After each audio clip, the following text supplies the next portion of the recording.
Speaker రఘురామకృష్ణరాజును CID కస్టడీలో తీవ్రంగా హింసించారన్న కేసులో సిఐడి విశ్రాంత అదనపు ఎస్పీ రావెల విజయపాల్కు గుంటూరు ప్రత్యేక మొబైల్ కోర్టు రిమాండ్ విధించింది. ఈ మేరకు ఇన్ఛార్జ్ న్యాయమూర్తి స్పందన ఉత్తర్వులు జారీ చేశారు. భారీ బందోబస్తు మధ్య ఒంగోలు నుంచి నిన్న సాయంత్రం విజయపాల్ను గుంటూరుకు తీసుకొచ్చి పోలీసులు కోర్టులో హాజరుపరిచారు. రిమాండ్ రిపోర్టును పరిశీలించిన న్యాయమూర్తి పోలీసులు ఏమైనా అమర్యాదగా వ్యవహరించారా అని అడగ్గా అలాంటిదేమీ లేదని ఆయన చెప్పారు. Prosecution joint director Rajendra Prasad remand రిపోర్టులోని వివరాలను చెప్పి నిందితుల్ని రిమాండ్ విధించాలని కోరారు. దీంతో 14 రోజుల పాటు డిసెంబర్ 10 వరకు రిమాండ్ విధిస్తూ గుంటూరు జిల్లా జైలుకు తరలించాలని న్యాయమూర్తి ఆదేశించారు. భారీ బందోబస్తు నడుమ విజయపాల్ను పోలీసులు జైలుకు తరలించారు. విజయపాల్ పాపాలు పండాయని చివరకు పోలీసులకు చిక్కాడని రఘురామకృష్ణరాజు అన్నారు. ఆయన చేసిన నేరాలు అన్నీ ఇన్ని కావన్నారు.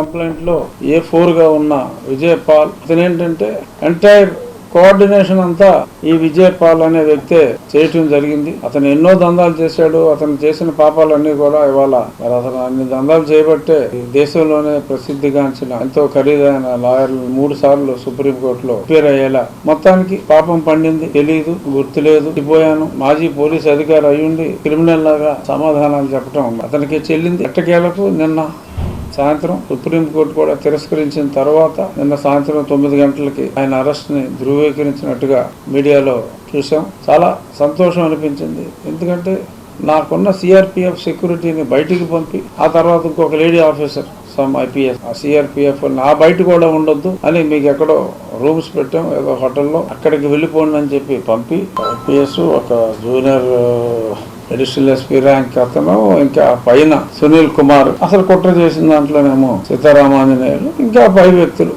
అందరి పేర్లు కూడా ఎఫ్ఐఆర్ లో వేయటం జరిగింది. సో వీళ్ళందరూ రఘురామరెడ్డి అనే అతను కూడా కుట్రలో ఉన్నాడు. సపరేట్ క్లోజ్డ్ రూమ్ డిస్కషన్స్ లో 2 రోజుల ముందు ఉన్నాడు. అతను అందరినీ హెరాస్ చేసి 4వ సింహం రఘురామరెడ్డి అని ముసుగు వ్యక్తులు వచ్చి నన్ను దారుణంగా అది వెళ్ళిన వెంటనే మళ్ళీ ఈ సిఐ ఈ హెడ్ కానిస్టేబుల్ వచ్చి ఇరిగిపోయిన నా మంచం అంతా చల్లా చేతులు అంటే ఏంటి రాజుగారు ఏంటి ఎలా చేసేసారని చెప్పి అడిగిన రాస్కెల్స్ వాళ్ళు. సో అంతా కలిపి కుట్ర చేశారు. ఖచ్చితంగా ఇకే ఆలస్యమైంది. ఆలస్యమైనప్పటికీ పోరా బాబాయ్ అన్న తర్వాత మరి నిన్న కూడా మరి పేపర్ కథనాల ప్రకారం సేమ్ అయ్యే సమాధానాలు తెలియదు, గుర్తులేదు, మర్చిపోయాను. నేను ఇచ్చిన కంప్లైంట్లో